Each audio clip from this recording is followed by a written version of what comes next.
Here's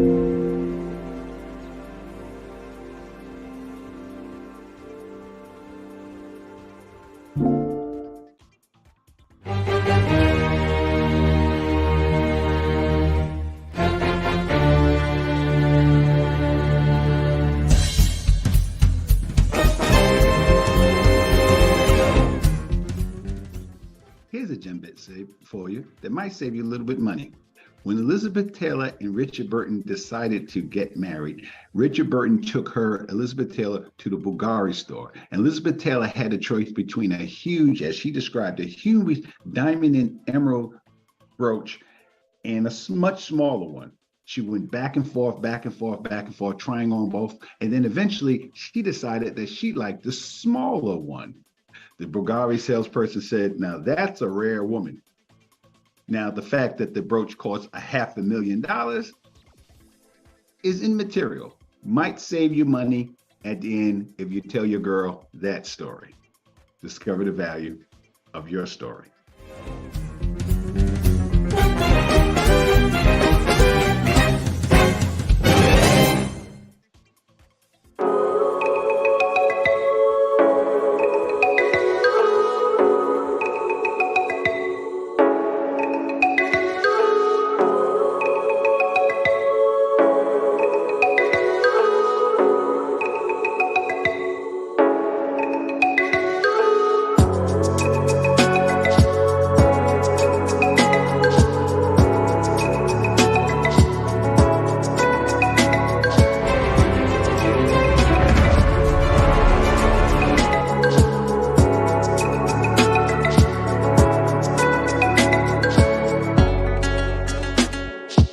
Increase. So this award lets me know that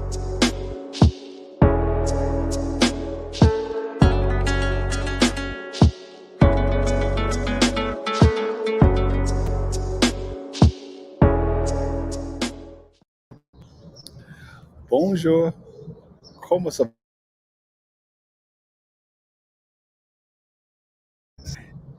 Niha, bienvenue, bienvenidos, bienvenita, benvenuta, namaste, and welcome.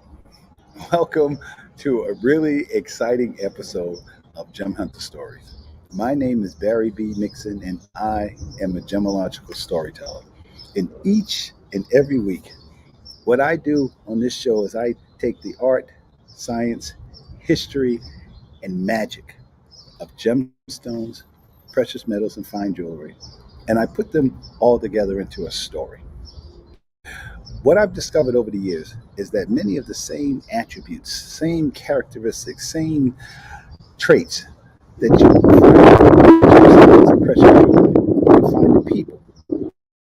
So what I do is I take those stories and I use them as a template, as an inception point, as a bridge to help people, to empower people, to remind people to take time to discover the value of their own stories.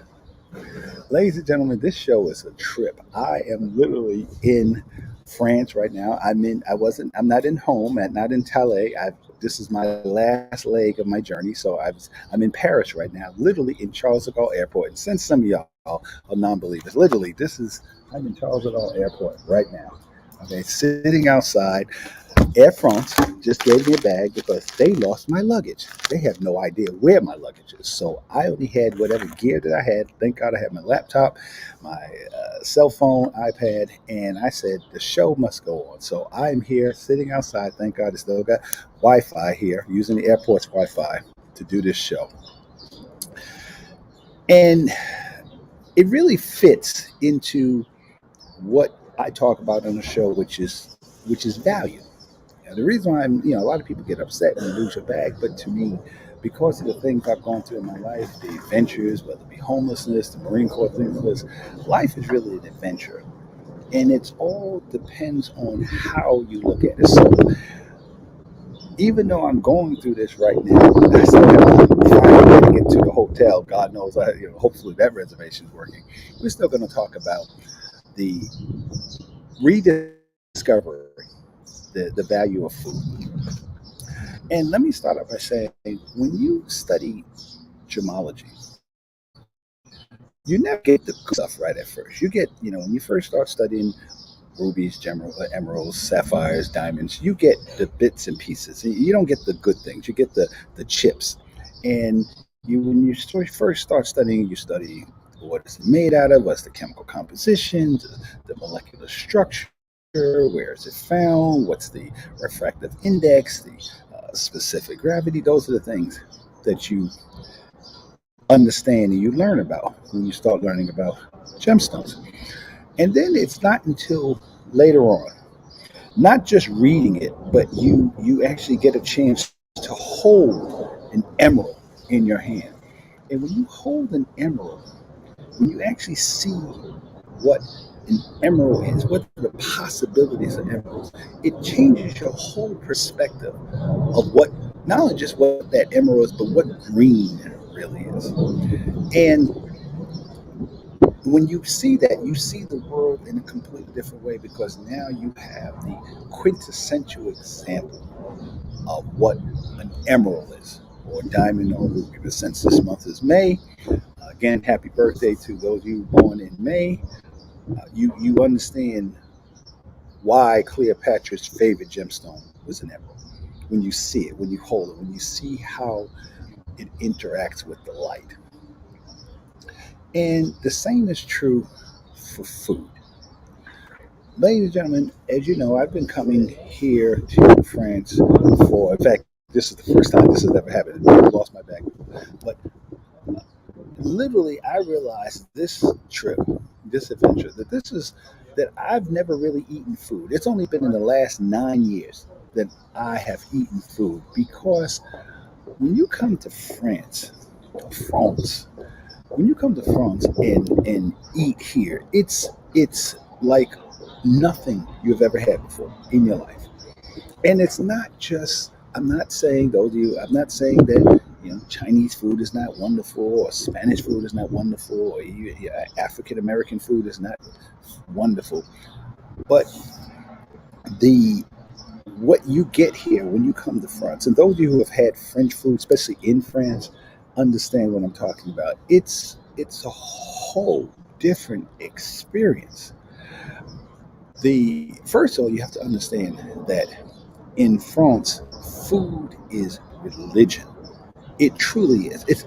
I'm not talking about just the people who went to the Cordon Bleu or all these French schools and cooking schools and things. I'm talking about like everybody. Everybody here either cooks, and if they don't cook themselves, and I'm talking, when I say they don't cook themselves, I'm talking about kids. If they don't cook themselves, they understand what food means. They understand the value of food. It's in everything they do. I, when I first started coming to France, my first experience of that was when I started working at Siegel, 2015. And a lot of the students would say, French students would talk about, because Siegel it was an organization that we brought undergraduates and graduate students from different schools to come to the United States to get an understanding of what business and how to set up a business, what American culture is. And one of the things that struck me was how the French students was talking about pizza. And I'm like, I'm from New York. Like, what do y'all know? I'm from New York and I live in Chicago. So, those are the two pizza capitals, as far as I was concerned, of the world. So I said, what do y'all know about pizza? And they kept talking about it. I was like, yeah, okay, whatever. And the first time I went to Paris, right here, I saw there was a pizzeria not that far from the apartment I was in. So I said, let me go check it out. I walked in there and they had these different types of pizzas, and with jabon is ham with oof, like pizza with eggs. Oof is eggs, like all types of ingredients. And I'm like, okay. I said, let me get the deluxe. And the guy says, you want the deluxe? I said, yeah. I said, wait, give me the deluxe. And I said, well, I'll come back in about what, 20, about half an hour, 40 minutes. He said, no, no, no, monsieur. 15 minutes. I'm like, 15 minutes? Because I literally had, I don't know, like, what's it called? Pizza Hut pizza and all that, with the deluxe. No. In France, the deluxe is on a whole nother level. So I had at least, I don't know, 10 different ingredients on this pizza, on a pizza. The man said he can cook it in 15 minutes. And he said, "Why don't you?" In fact, I ordered it. He said, "Here's a Fanta." He says, "Go sit down, have a drink, and I'll have it for you in 15 minutes." 15 minutes, it was done. And when I ate that pizza, I was, I was like, "Oh my god, oh my god!" It was, it was mind bending. I mean, literally, I'm sitting there in this restaurant, a little tiny restaurant, in there, just going, "Oh my god." Oh my God. And he was like, what? And this man comes in and he says, you're not from here, are you? I was like, no. He was just like, your first time? I said, we. Because it's just like a gemstone. When you see that emerald, when you really see, I mean, the stuff that most people buy, emeralds, I mean, it's okay. It's green, it's nice. But when you see the upper levels of what an emerald can be, that's the way food is in France. It's literally, I feel like today, I feel like I have not, I started eating in 2015. I don't even have, I remember my mom's cooking. Well, my mom practiced on me when we was growing up. So I remember my grandma's cooking. I remember different dishes I've had in England and China and even in Australia. But since I've been coming to France and eating food here, I don't have those memories anymore. I remember going there, but the when you eat food here, it removes it literally changes your whole program. It's different here. Food is religion in France. And what's really interesting, before I even tell that story, so that was my first experience, just eating pizza. The second time I came to France, uh, uh, Jonathan Botan, who was the owner of Seagull, he said, Barry, I want to take you to a really exclusive French restaurant. And in France, they have different levels of it. It's not just like one. They have the 1 star, 2 stars, but it's all a whole different realm. So I went to what's called a restaurant. It's called a bistro gastronomique, which is like those are the types of restaurants where you got 3 forks and 3 knives, that kind of thing. So Jonathan says, I want you to eat something authentic. And I was like, okay. And I'm not a foodie. Let me say that right off. I'm not a foodie. Yeah. Food was never a big thing for me. I know I got lots of friends, people on Facebook, Alan Lloyd, who's my friend from Jamaica, Queens. Hey, Alan, how you doing? Alan does all these wonderful blogs about different foods and everything else. That's not me. Me, maybe because the way I grew up, certainly because I spent the whole year being homeless. So, to give you an idea of where I'm at uh, in my food education, the closest example of me would be the guy, remember that big fat rat in Ratatouille, who in Ratatouille was trying to explain what food should be, and the rat was like, like whatever. That's me. I could eat anything, and I have eaten everything: dog, rat, monkey. Yes. So Jonathan takes me to this restaurant. He says, Barry, I want you to experience this. And I was like, okay, I'll try it. I already made my mind. I'll try whatever. I won't say no. So when he gave me the food, it was this white substance, kind of a off-white substance. And I thought it was pork. I really did. I was just, okay, it's got to be pork.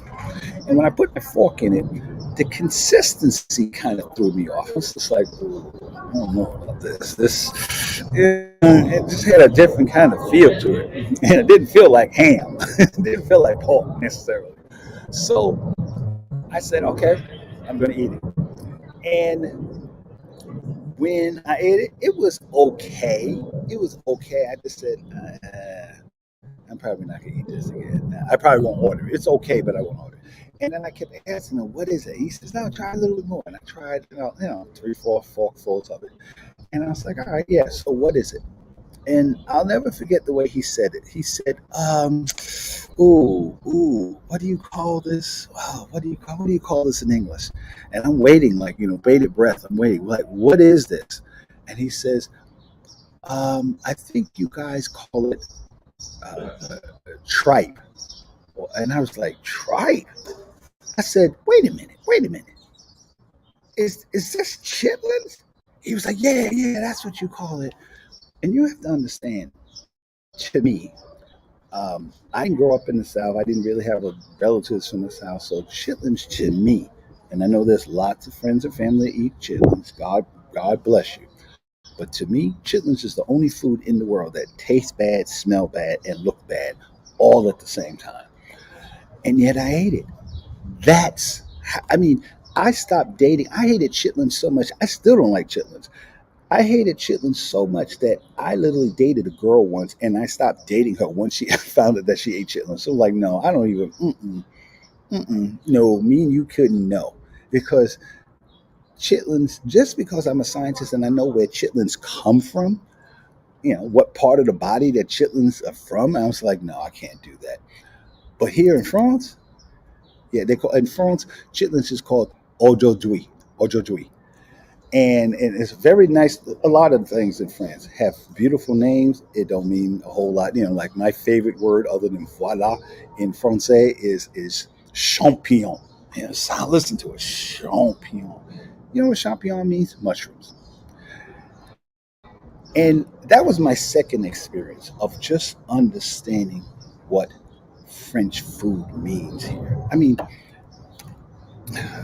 there was a time when I went to, let me tell you how much French people are into food. Still with Siegel, we went to a Blackhawks game, us, the teachers and the students. And this is when the Blackhawks was really winning. So we went to the game. The Blackhawks was just kicking butt. I forgot who they were playing. And they was up like 3 goals. I mean, it's an awesome game. And the students are literally looking at their cell phone. They're just, I mean, during the game, I mean, this was the United Center was pumping the music, everything else. And as a teacher, I'm sitting there like, why are you guys on your cell phone? And I just looked at him. I looked. I said, What's going on? The game. These students were graduate. They went to a sports management school. This was a graduate level sports management school, and they went to see how hockey is done in the United States. And they're on their phone having this whole conversation. There's like 3 of them. And I said, "What are you guys doing? You're missing the game." And they said, "Professor Barry, you don't understand." I said, "I don't understand. What I do understand is that you guys are not watching the game." They said, "No, you don't understand. We're looking for where to eat after the game is over." And I said, "What do you mean where to eat? Like a list of restaurants?" They said, "No, we're comparing the ingredients that each restaurant uses in their menu." I'm like, "Are you serious?" I mean, they literally was comparing where this restaurant gets their spinach, what type of chicken this restaurant, how's the sauces prepared. They're going this whole culinary research project while the game is on.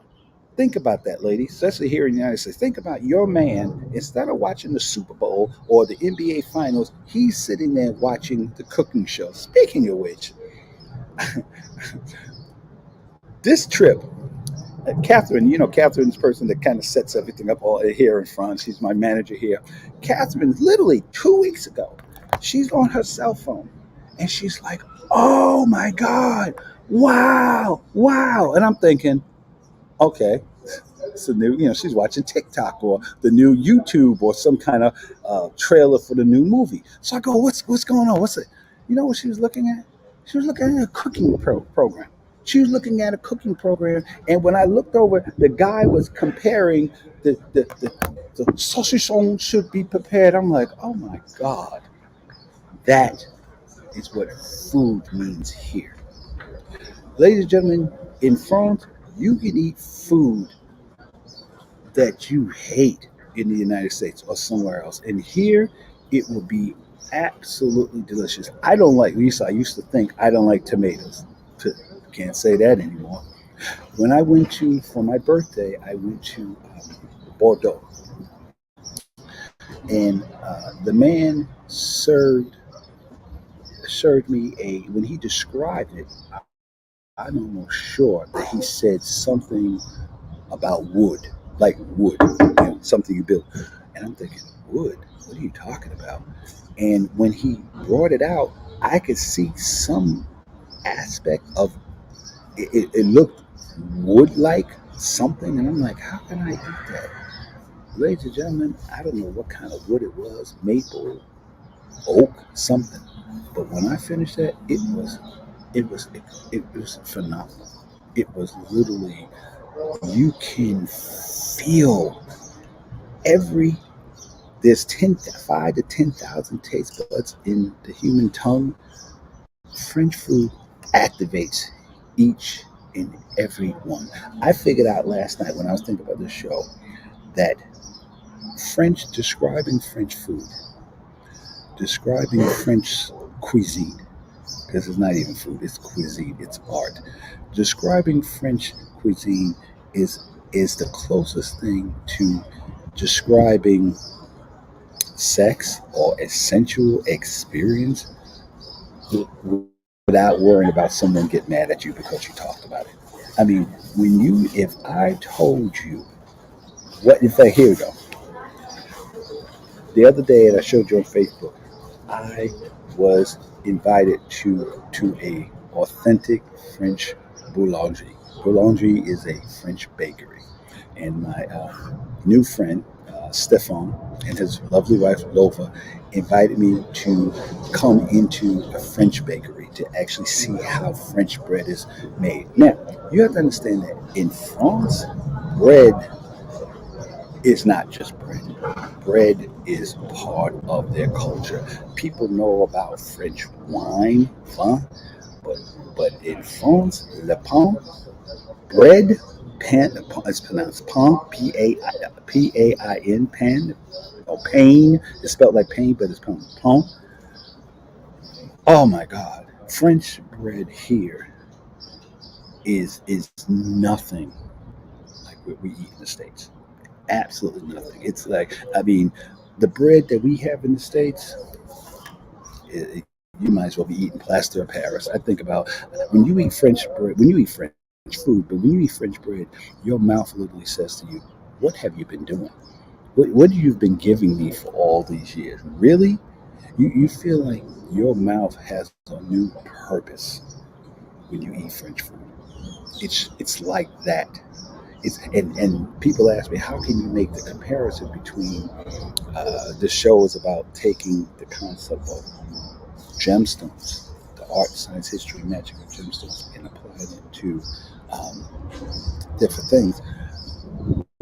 What I could say to you honestly is that eating French cuisine is just like looking at holding the Hope Diamond in your hand, or holding Elizabeth Taylor's whole emerald collection in your hand, wearing it, feeling it, looking at the way the light hits seeing the way the colors of the green, the gold, the yellow of the gold, the white of the platinum, all those things together. And I remember that woman I told you that when I sold her that diamond tennis bracelet and she looked at her arm like it was a brand new arm. That's what you feel like when you've eaten French food. And I'm not talking about the 5-star restaurants. Notice I haven't quoted nobody's restaurant. No, I went to the shapes. I'm talking about at people's houses. I'm talking about the average person. Come, Barry, come. I invite you over to my house to eat. And then they they prepare the food and they present it to you. Voila. And the one complaint that I will have about French people is I don't understand how they take the time to create these works of art and then they eat it so fast. French people eat food like they like like somebody's going to steal it from them. It's like one minute you could have this whole plate of food, and you're sitting there looking at it. You take your fork, you take your knife, you're eating the food, you're allowing the aroma, the texture, the feel of it, the flavor just embody your whole soul. And by the time you look up, they're finished. They're finished. You're like, what? How could you have eaten all this food? So that's the one couple. I don't understand how they do that art and just eat it so quick. It just to me it's I don't understand how that happens, but that's what they do. So when I was at the French Boulangerie, and Stefan allowed me. He has four guys that works with him and a young lady, and so who are full of energy, and they're making this bread. And they said, "Come," and I rolled up my sleeve, and I started working with the dough. Ladies and gentlemen, I am telling you, it was a unbelievable sensation. I can still feel the way the dough felt in my hand. I could still feel it. I mean, there's relationships, there's women that I've held in my hand, and I don't remember their skin the way I remember the way that dough felt in my hand. It was a, it was a sticky coolness to it that you can feel the relationship between the dough. And this is organic. Stefan told me, this is organic dough. And just the way it felt uh, to hold it, to flip it over. I can still remember flipping the dough, and you had to flip it over again. And then you had to kind of bring it up to create that crust, to create that rough crust in the middle. And this bread is called the complete, meaning it was not only organic dough, organic bread, but it was bread that had all the nutrients, like everything. And I'm like, really? And again, American mindset. So I'm thinking, really? What do you mean all the nutrients? And it's not like I looked at a list of the nutrients that's contained in it. But the next day, because they told me I made it, and they said, come back. They said, go come make it, because it's a whole time thing. Like literally, they know each step of the process. It's art. Food is art. Food is religion here. So you understand each step. They understand each step of the process. And when the next day I picked it up and they presented it to me, Barry, here's your bread. And I took it home, and I took I like bread with butter or burr. I put butter on it, and just the way the butter melt, you could tell the butter. Oh my God, the butter just soaked into it, just like the way paint would soak on a canvas. There was like a molecular relationship between the burr, the butter, and the bread. And when I put it in my mouth, oh God. I'll never eat bread in the United States again. I'm done. I was done before. Now I'm really done. I'm really done. Just a sandwich is just not a sandwich here. It's not a sandwich here.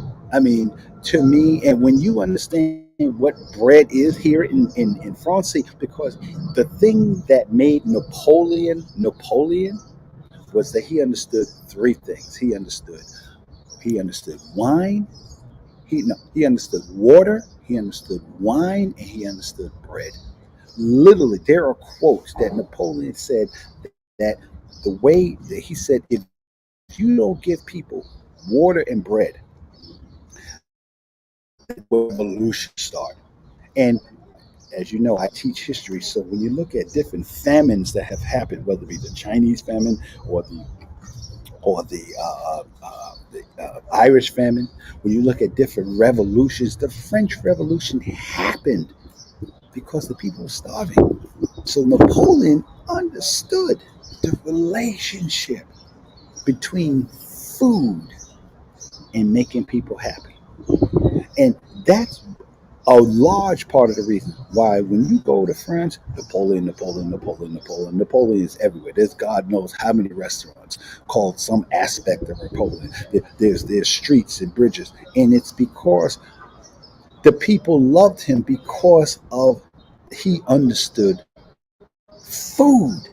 He understood food. He understood what food does to people, and that's why it's easy for me to make the jump between gemstones and food because it's the same thing here in France. Food is religion. So we'll come back to my tabernacle of cuisine when we come back on the other side.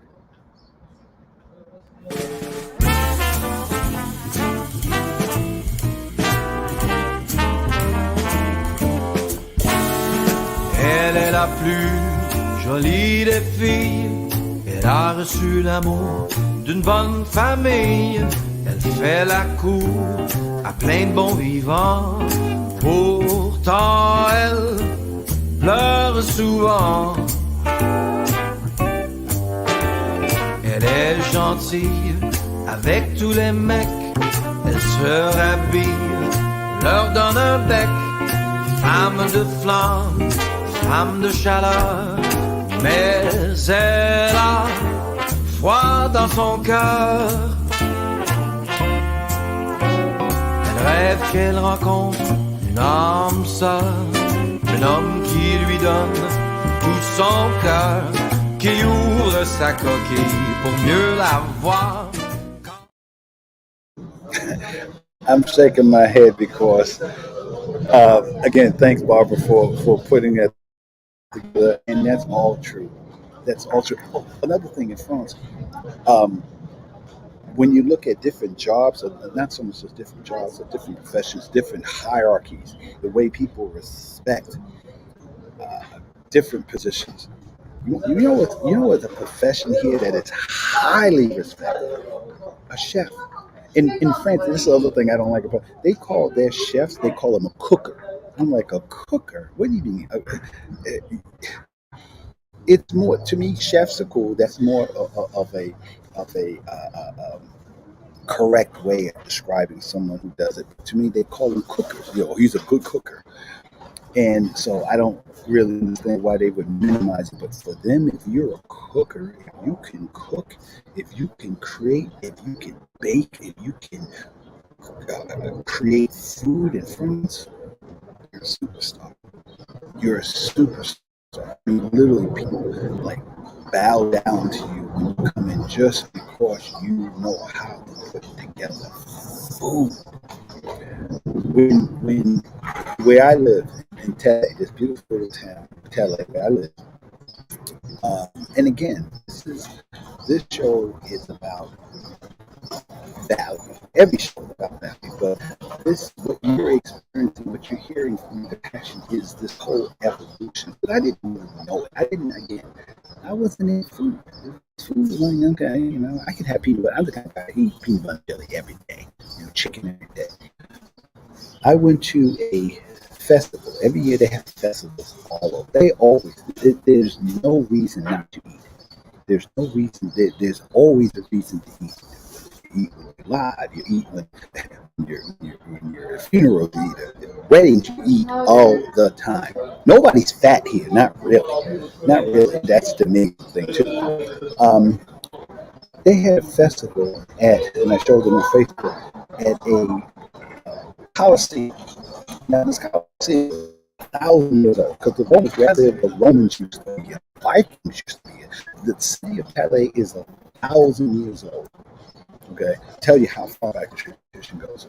And they had this whole entire Coliseum filled with people from different regions all over France, just serving wine. Just serving wine. Now, I told you about my adventures when I went to Bordeaux. The Bordeaux has this facility called Bordeaux's called the Cité de Vin, the city of wine. And walked into this facility. They had some. I forgot the name. something like 20 million bottles of wine, different varieties of wine, and they were all in this room. And because I was there, I said, what can I taste? It's like anything you want. And in the beginning, I was trying to write down the stuff that I loved, but I realized I liked everything. So I said, forget it, I'll just try to remember the labels. But people talk about wine here and food here like the way we talk about music.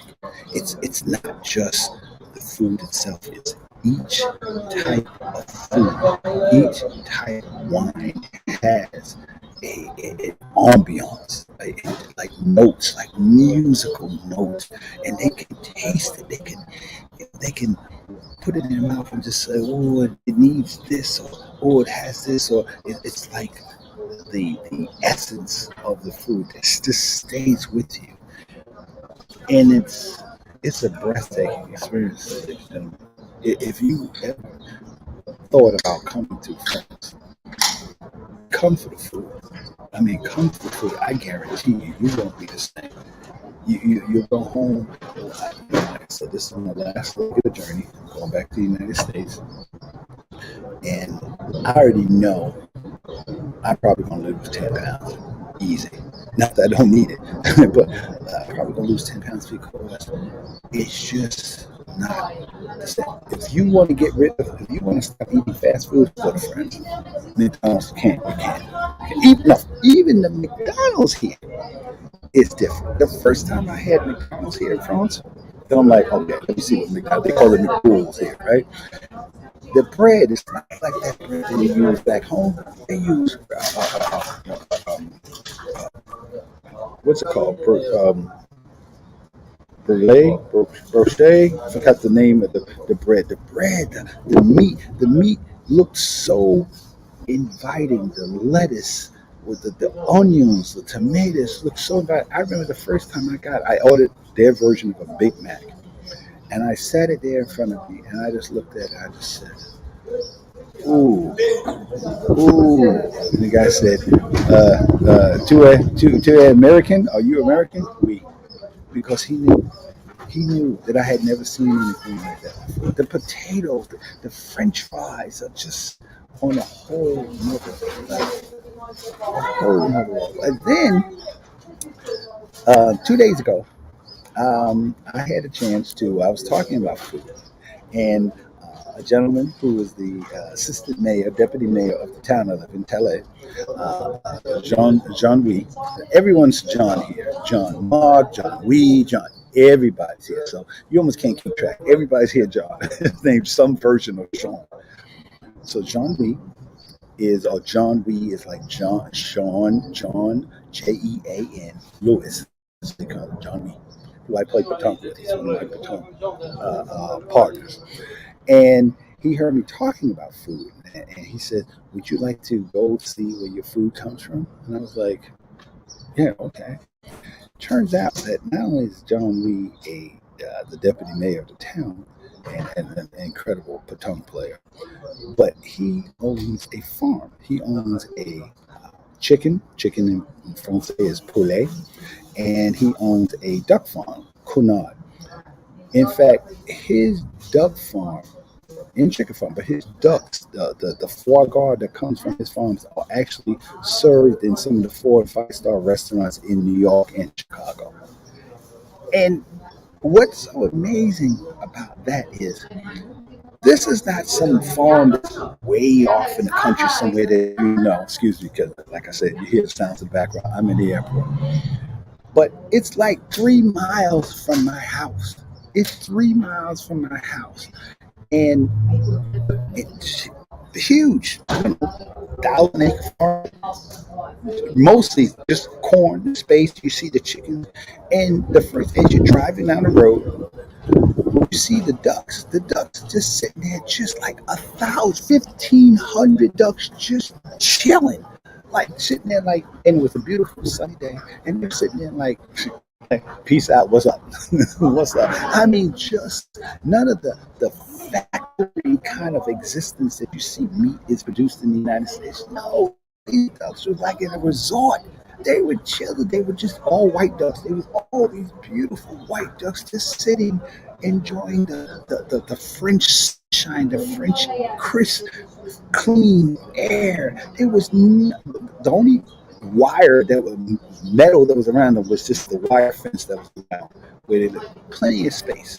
Just so, can you imagine the kind of food, the taste of your food when the animals that you're eating grow up in an existence like that? That is what I'm talking about. That's what it means to be here in France, to eat food. You're eating food that is it's pure at its essence.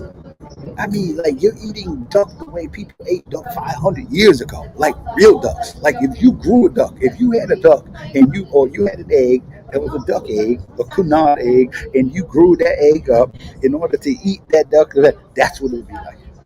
Just thousands of them. Nice area. The chicken, the poulet. Oh my God, these chickens were like just, I mean, not only were they chickens, but they were like elegant chickens. Their bodies, the way their feathers were, they like, if they could speak, they was like, I am a French chicken and I am better than regular chicken. I mean, it was, and I held one in my hand, and it was cool from a biological point of view, a biology teacher point of view. It was cool as a black man. I've been eating chicken my whole life. My whole life. That chicken does not taste like anything we've ever had at KFC, churches, or any of those places. No, no, they don't. Because their chickens, their poulet grow up in these um, houses. And I showed pictures on Facebook. There was nothing restrictive about that movie. The little baby chicken. In fact, Joey, when he came to the door, he knocked on the door. Boom, boom. And I was like, why is he knocking on the door? He said he wanted to knock on the door to let the chickens know. Little baby, they was maybe a week old, 2 weeks old. He knocked on the door because he said, if you make loud noise around chickens, they get scared and they die. And I'm thinking, what? What are you talking about? And they said something like, out of 30,000 chickens that they have, maybe every year they lose, or every month they lose maybe like 50 or something like this. 30,000, you lose 50. And that's the level of care. That's the level of care. And the chickens that he had, and you see again, pictures on Facebook. So here's this house. And he said, well, they go outside when they want to. And I said, what do you mean they go outside when they want to? It's because they have doors at the base of the facility, their house. And the chickens can come in and out. And when they go out, you know what they go out into? They go out into a forest. They go out into, yes, it's enclosed, this metal fencing somewhere, but you don't see it. All you see is trees and grass and just nature. And he said that the reason why their legs are yellow, because I thought, why are their legs so yellow? Because the food that they grow up on, which is the corn is grown right next to where they live. So there's, as I told you, he had like a, I don't know, 2,000-acre farm, and a lot of that was just rows and rows and rows of corn, and no antibiotics, no nothing. I'm a chemist. I'm looking. Okay, where's the aluminum, potassium site, something, some kind, none of that. And yet, it's a science. He knows each chicken, what they've eaten, how much they've eaten, how much they weigh. He gave me a whole list, and I was like, oh my God, each chicken is totally cared for. Cared for. Even when I held the chicken in my hand, I'm thinking, and chickens, I didn't realize chickens had claws like this. So I'm thinking, this chicken's gonna just scratch me up. He just sat there, just like, what's up? What's up? And I kept thinking, this is the reason why the food tastes the way it tastes, because they're not stressed. It's like Zen chickens, French Zen chickens. They're not stressed. They eat good. They know where they live. They are loved. People should be loved the way they eat. the way they care for food here. And this is what they do with everything. People have yards where they grow not just tomatoes or they grow they grow potatoes. Pomme de terre. What's her name? Andrea's husband, Gabriel, he works in the chemical factory, and he says, "Oh yeah, I grow plants and stuff in the back." And I'm thinking, we had a little backyard, we had grapes and he said, "We grow this, we grow spinach and tomatoes and pomme de terre." And I'm like, "Pomme de terre? You grow potatoes?" He says, "Yeah." "In your backyard?" He says, "Yeah." And he took one out. I mean, it's just magnificent.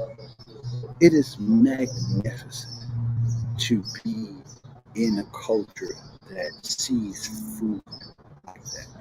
And that relates, that understanding of food. When you go to a French person's house, they offer you something to drink and they feed you. And it's not just chips, it's not like pretzels. In fact, here we go. I went to my first meeting, the first club meeting of Petanque. I play that game, Petanque. And the meeting lasted, I don't know, maybe an hour and a half. And the first 20 minutes, it was like most meetings. I'm the president. Let's call this meeting to order. Of course, all in French. Let's call this meeting to order. Boom, boom, boom. This. And then about 20 minutes into the meeting, we start talking about food. Like, because it's going to be a festival. I'm going to be playing in this huge tournament in September. And they're playing, and they're talking about this tournament, the tongue tournament, where everybody from the region is coming in. And they get into, and I didn't understand my comprehension of French is getting better and better all the time, but there's still words I don't understand. But the thing I kept catching is they were talking about food, and they were having this whole back and forth like discussion, like what's his name, Francois, a big guy. Francois is like they're talking about wine, and they wanted to set a price on what they were going to charge the people coming to the festival. And I forgot how many euros they were talking about, but Francois got upset because he knew that the wine that they could buy at that price point is because it was shit. No, absolutely. And he said it like someone talked about his religion, like just absolute no. In French, I tell you, in French, they don't go in-o, they go in-o and no. And I was like, dang, okay. What kind of wine they talking about? That's what food is here. That's what food is here. Where every time, I've been here for a month, and breakfast, lunch, dinner, I don't even care what it is. It was, you prepare yourself to be transformed. You prepare yourself. Whatever goes in your mouth takes your senses to a whole nother level. I feel like I have a brand new mouth. I feel like my tongue, it's like my tongue went to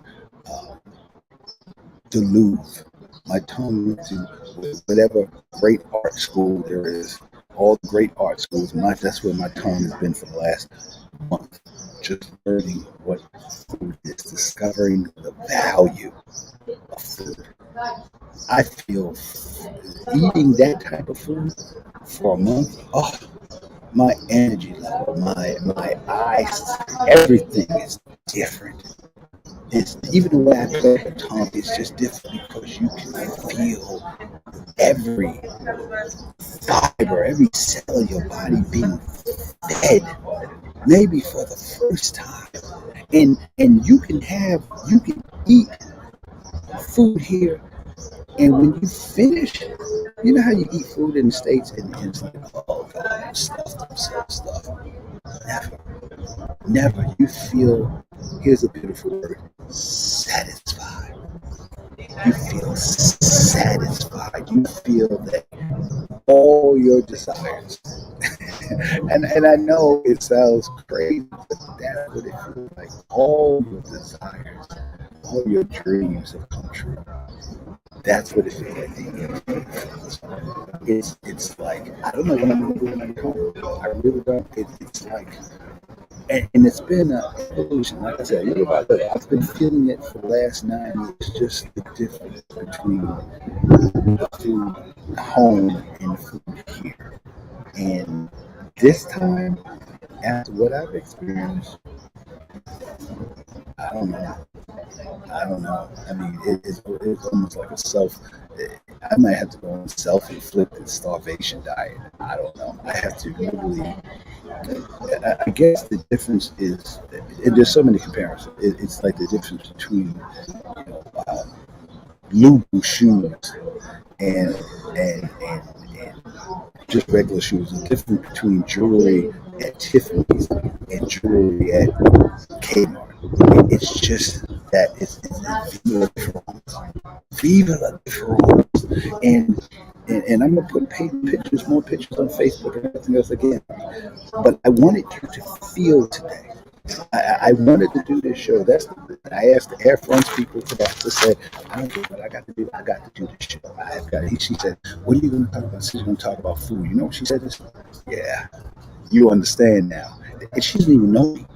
She doesn't even know me. All I said was, we're going to talk about food. And she said, oh, okay, I see. You understand the difference. And I said, yeah. So your homework assignment today is to eat food wherever you are in the United States or the shows worldwide. So wherever you are, eat food and ask yourself a question. Does that food touch you? Does that food inspire you? Does that food activate your senses to heights that you never even imagined? And if it doesn't, then I would highly recommend that you eat something that comes from France. It's an amazing experience. It's an amazing experience. So I hope you enjoyed today. Sorry again with this is what a live show really looks like. I'm literally here you go. I'm literally sitting here. I'm literally here, Charles de Gaulle Airport. I'm going to go ahead and catch a bus and try to forget my hotel. But until next week, my name is Barry Mixon. I am a gemological storyteller, and I hope that you spend some time in your life to thinking about the value of your adventures and the value of your stories. So until next week, au revoir, atella, voila.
Here's a gem bit for you.